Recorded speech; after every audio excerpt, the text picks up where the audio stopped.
What's going on, guys, in the works? And we're going to have a pretty quick video today, but it's going to be very informative. And last night I was playing some Aftermath, as I usually do. You guys know I'm a big Aftermath player.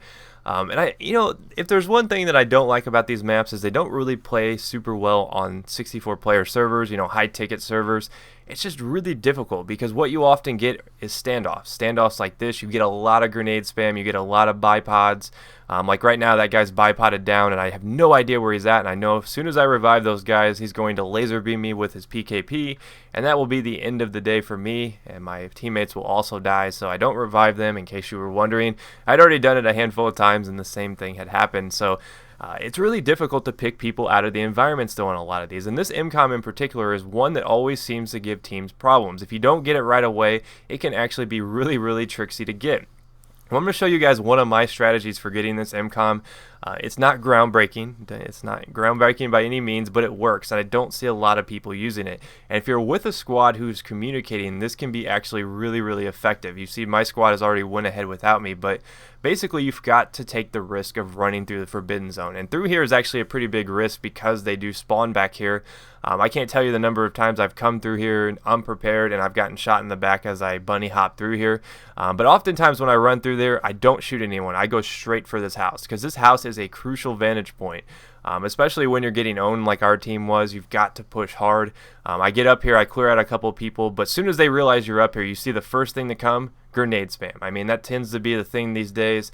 You've got so many support people that just sit on their ammo boxes and just spam grenades, spam grenades, spam grenades, spam grenades. It's really difficult, and that's why I tend to wear flak on a lot of the Aftermath maps. I use the squad perk for flak. Because it's not the best in the world, but it definitely will keep you alive for a little bit longer. And I have no idea how I died there. I just got dowed through the wall. I guess that was like frag rounds or something. But you can see the grenade spam is coming, and we are not able to survive. But if you're able to hold off long enough, like we were, one of our squad mates was actually able to get to the vantage point you want to be at. Whereas if you climb all the way up to the building that we were on and you jump across to the right, okay, you can see where he's at here. This is actually a really good spot for clearing people out. So that push got our squad in here. We're clearing out the people that are kind of ingrained into this area. They've got their defenses fortified, which allows our teammates to push in, and that's really crucial on this MCOM because it's actually pretty difficult to get, especially if they're destroying your Phoenix, because the Phoenix can help you clear some of these people out, but it doesn't really have a whole lot of endurance. It can get destroyed pretty easily, especially if you don't take the right route. A lot of people like to take it and come up behind them. I don't really particularly like that because what you often run into are mines if you don't see them. There's often RPG guys hiding in the rubble, and I mean 2 RPGs and your Phoenix is basically dead. So that is one thing to consider. I find this tactic to be a lot more useful.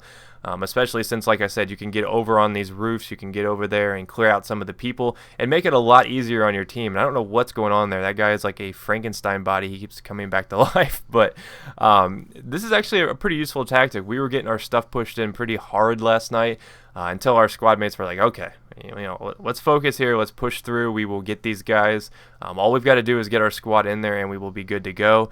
And this tactic works. I mean, if you've never used this, I use this a lot on Sing Crossing. If you run behind them in the Forbidden Zone, it worked really well. And this is just another example of using a tactic like that. Just flank behind them. They're not really expecting you to come that way. The only thing they're expecting to come that way are their own teammates. And so when you pop out of there, I would honestly recommend going straight to that building because that's usually where you're going to be most useful. So you can see we got that MCOM here, but I'm going to show you guys a little bonus spot right here that a lot of people don't know about.